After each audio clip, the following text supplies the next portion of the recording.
வணக்கம் நண்பர்களே, welcome to movie critic channel. சில நேரங்கள்ல நாம துக்கத்துல இருந்து தப்பிக்க நினைப்போம். ஆனா அந்த துக்கமே நம்மள வேட்டையாட நினைச்சா எப்படி இருக்கும்? இன்னைக்கு நாம பார்க்க போறது ரீசெண்டா நெட்ஃபிளிக்ஸ்ல தமிழ் டப்பிங்குடன் ஒரு சர்வைவல் த்ரில்லர் படமா வெளிவந்திருக்கிற ஏபெக்ஸ் படத்தோட ரிவ்யூ பத்தி தான் தெரிஞ்சுக்க போறோம். இந்த படம் எப்படி இருக்கு? வாங்க ரிவ்யூக்குள்ள போலாம்.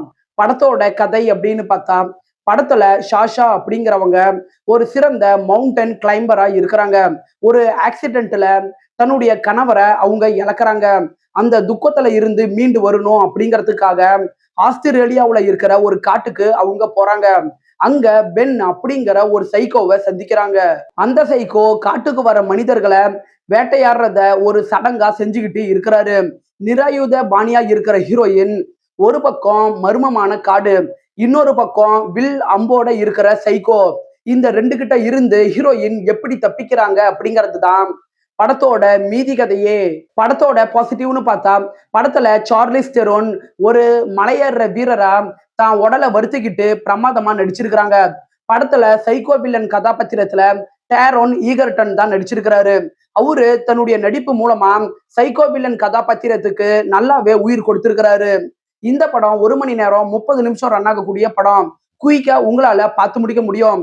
படத்துல ஹீரோயின் மலையேற காட்சிகளாகட்டும், சைக்கோ வில்லன் கிட்ட இருந்து தப்பிக்கிற காட்சிகளாகட்டும், இந்த காட்சிகளை உண்மையான காட்டுல இவங்க படமாக்குனது படத்துக்கு பெரிய பலமாவே இருக்கு. ஆஸ்திரேலியா காடுகளோட அழகு மற்றும் ஆபத்தை சினிமோட்டோகிராபிக் மூலமா நல்லாவே கவர் பண்ணியிருக்கிறாங்க. படத்துல வர அண்டர் வாட்டர் காட்சிகள் சூப்பராகவே இருக்குது. இந்த படத்தோட இசை படத்துல வர பயம் மற்றும் பதற்றத்தை ஆடியன்ஸுக்கு நல்லாவே கடத்துது.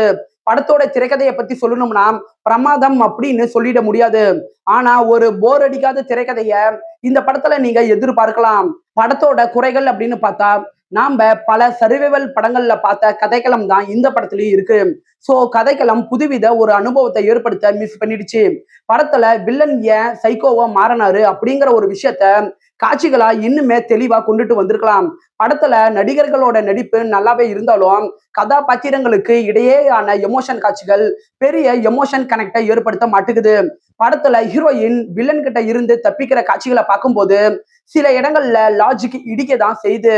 ஓவராலா இந்த படம் உங்க டைமுக்கு ஒர்த்தான ஒரு டீசென்டான படம் தான் இந்த படம். 10க்கு 6.4 ரேட்டிங் கொடுக்கலாம். படத்துல அடல்ட் கண்டென்ட் இருக்குது, தனியாவே பாருங்க. இந்த படம் தமிழ் டப்பிங்லயே இருக்கு. என்னுடைய ரிவ்யூ உங்களுக்கு பிடிச்சதுன்னா மறக்காம லைக் பண்ணி சப்ஸ்கிரைப் பண்ணுங்க. வேற ஏதாவது படத்தோட ரிவ்யூ வேணும்னா அந்த படத்தோட பெயரை கமெண்ட்ல பதிவிடுங்க. நாம வேற ஒரு வீடியோல சந்திக்கலாம். அது வரைக்கும் நன்றி, வணக்கம்.